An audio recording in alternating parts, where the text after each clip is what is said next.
जाहिद इश्क का दर्जा मजर की पौध मजर की माटी दिल का शांत मजर में रब का दीदार दिल में इबादत की बहार অর্থাৎ এই মাজারের ভক্তি ও ভালোবাসাই কিন্তু আল্লাহর কাছাকাছি নিয়ে যায় এবং এই মাজারের মাটি হৃদয়ের শান্তি। এই মাজারে আল্লাহর দর্শন আর হৃদয়ের সৌন্দর্য নিয়েই কিন্তু এই বিশ্বাসেই মানুষ এই গাউসিয়া আজম মাজার দরবার শরীফে কিন্তু মানুষ এসে থাকে এবং এখানে আপনারা দেখছেন অনেক ভক্ত অনুরাগীরা কিন্তু এখানে বসে আছে। তারা কিন্তু এখানে আজকে যে অনুষ্ঠানটি চলছে এটি যদি আপনাদেরকে একটু বলে রাখি যে আজকে যে অনুষ্ঠানটি চলছে সেটি গাউসুল আজম মাইজভান্ডারি তরিকা ও আদর্শবাহী সংগঠন আঞ্জুমানে মুত্তাবাইনি গাউসে মাইজভান্ডারি ব্যবস্থাপনায় ইয়ামুল আশুর উপলক্ষে আহলে বাইত রাসূল স্মরণে শহাদায়ে কারবালা মাহফিলের যথাযোগ্য মর্যাদায় কিন্তু আজকে উদযাপিত হচ্ছে। এতে আওলাদে খলিফা গাউসুল আজম মাইজভান্ডারি সহ আন্তর্জাতিক খ্যাতি সম্পন্ন দেশ বিদেশের ওলামায়ে মাশেগণ এখানে মূল্যবান তকবীর পেশ করছেন এবং এখানে আরো উপস্থিত আছেন বিশ্ব আলোচিত বক্তা গিয়াসউদ্দিন আত-তাহেরি। তিনি কিন্তু কিছুক্ষণ পরে এখানে কিন্তু বক্তব্য রাখবেন। এখানে ধর্মীয় বক্তারা এবং ধর্মীয় আলোচনা চলছে। এখানে অনেক ভক্ত অনুরাগীরা কিন্তু মনোযোগ দিয়ে আলোচনা শুনছেন। যদি একটু আপনাদেরকে বিস্তারিত বলি, এই মাইজভান্ডার দরবার শরীফে ভক্তদের আগমনের প্রধান কারণ হচ্ছে এখানে আধ্যাত্মিক শান্তি ও মুক্তির খুঁজে তারা এসে থাকেন। এখানে পীরের সান্নিধ্য, আধ্যাত্মিক শিক্ষা এবং মানবতাবাদী দর্শনের প্রতি আকর্ষণ থেকেই কিন্তু ভক্তরা এখানে এসে থাকেন। এছাড়াও দরবার শরীফের ঐতিহাসিক গুরুত্ব, উরুস শরীফ এবং ভক্তদের পারস্পরিক মিলন ও সেবার ক্ষেত্র হিসেবেও এর আকর্ষণ রয়েছে বেশ।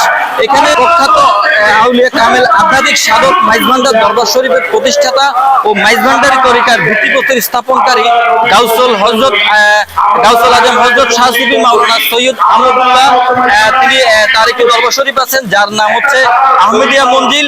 এছাড়াও আরো দুইটি গুরুত্বপূর্ণ মঞ্জিল আছে, একটি নাম হচ্ছে রাহমানিয়া মঞ্জিল ও হক মঞ্জিল।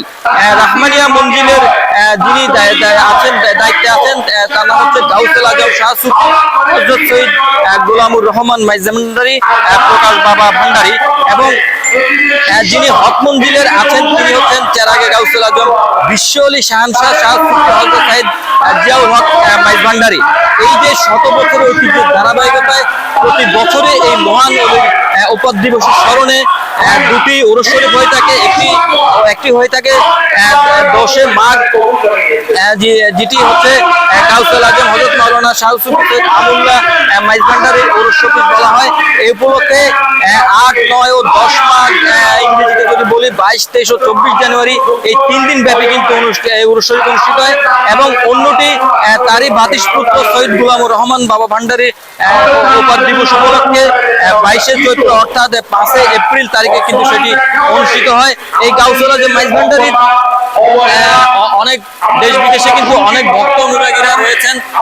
দেশের নানা প্রান্ত থেকে কিন্তু এই মাইজভান্ডারে কিন্তু তারা এসে থাকেন এবং এসে তারা আল্লাহর দিদার লাভ করার চেষ্টা করেন, আল্লাহর নৈকট্য লাভ করার চেষ্টা করেন এবং এই মাজারে অনেক পীরের সান্নিধ্যে এসে তারা কিন্তু আল্লাহকে স্মরণ করেন এবং তাদের যে মনের বাসনা তারা পূরণ করার চেষ্টা করেন। তারা এখানে এসে তারা পবিত্র কোরআন তেলাওয়াত করেন এবং মাজার জিয়ারত করেন এবং যত ধরনের ইবাদত আছে তারা কিন্তু সেটি করে থাকেন। এবং একটি বিষয় হচ্ছে দেশের একদম প্রত্যন্ত অঞ্চল থেকে, দেশের নানা প্রান্ত থেকে, বিভিন্ন জেলা উপজেলা থেকে, বিভিন্ন বিভাগ থেকে কিন্তু দেশের বলা যায় দেশের 64 জেলা থেকে কিন্তু এখানে মানুষজন এসে থাকেন এবং তারা আল্লাহ দিদার লাভ করার চেষ্টা করেন। এছাড়াও কিন্তু ভারত, পাকিস্তান, বার্মা, ভুটান, মিয়ানমার দেশের বাইরে থেকে, বিশ্বের অন্যান্য দেশের থেকে কিন্তু এখানে মানুষজন এসে থাকেন এবং এখানে ভক্ত অনুরাগীরা এসে থাকেন। এখানে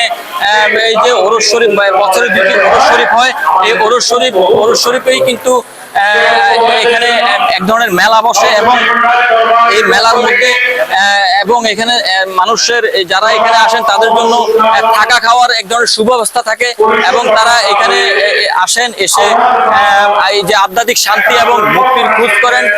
তারা বলে থাকেন যে এখানে আসলে তাদের মনটা শীতল হয়ে যায় এবং তাদের যে অতীতের দুঃখ কষ্ট সবকিছু তারা ভুলে কিন্তু এখানে তারা ইবাদতে মশগুল হয়ে থাকে। এবং এই যে গাউসিয়া আজমের যে দরবার শরীফ, এটি কিন্তু এই যে চট্টগ্রামের মধ্যে একটি আলোচিত দরবার শরীফ এবং সারা বাংলাদেশে একটি আলোচিত দরবার শরীফ। এখানে মানুষ এসে নিজেদের পাপ মোচনের চেষ্টা করে এবং মানুষজন এখানে এসে তারা কিন্তু তাদের আত্মার শান্তি খোঁজে। তো দর্শক, এই চট্টগ্রামের ফটিকছড়ি মাইজভান্ডার দরবার শরীফ থেকে মাইজভান্ডারের মানুষ কেন এখানে আসে সেই খবরের সর্বশেষ আমি জানাচ্ছিলাম। এই ধরনের আরো নতুন নতুন খবর নিয়ে আপনাদের সাথে থাকবো। সেই পর্যন্ত সাথেই থাকুন, পাশেই থাকুন।